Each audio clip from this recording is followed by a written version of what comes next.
Today we're going to demonstrate different logic gates on a ladder diagram using GXWorks 2. Here is the AND gate. In the AND gate, the contacts are arranged in series. The output coil will only turn on if all the inputs are on. Let's leave both X0 and X1 as off, and as expected, Y0 is off. Now let's turn X1 on. Y0 is still off.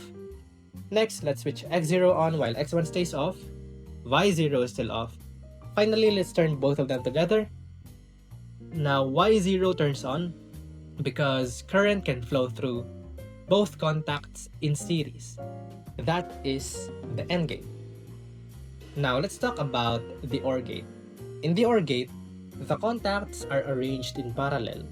Therefore, the output coil will only turn on when at least one of these inputs are on.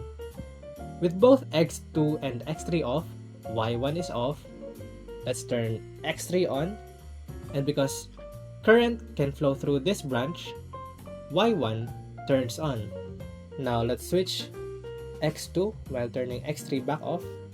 Y1 is still on because current can flow through this branch now, and if we both turn them together, Y1 stays on because current can go through either path.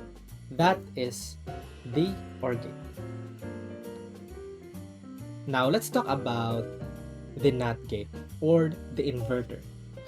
Now the NOT gate uses a normally closed contacts, so it conducts when the input is off. As you can see here, I haven't even turned it on and it is already highlighted. Now let's skip X4 off. Y2 is on because the normally closed contact allows current to pass. Now let's turn X4 on. Here, Y2 turns off since the contacts opens and blocks the current. That's the NOT gate. Now let's talk about the NAND gate. The NAND gate is the opposite of AND.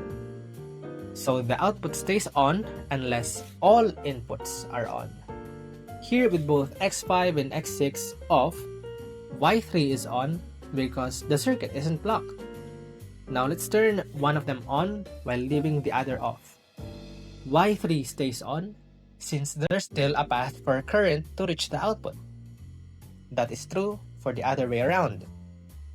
Now if we turn both X5 and X6 on, Y3 turns off because the NAND inversion blocks the output. As you can see here. That's the NAND gate. Now let's talk about the NOR gate.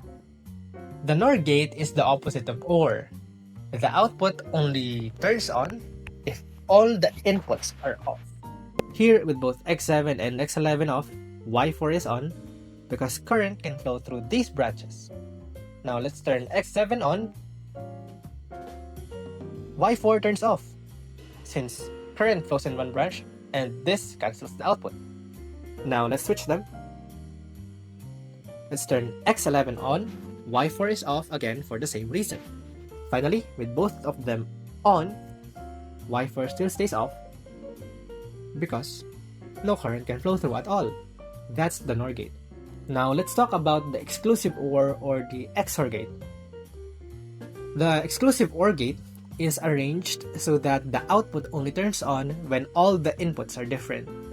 Here with both X12 and X13 off, Y5 is off because there's no path for the current to flow. Let's try turning on X12.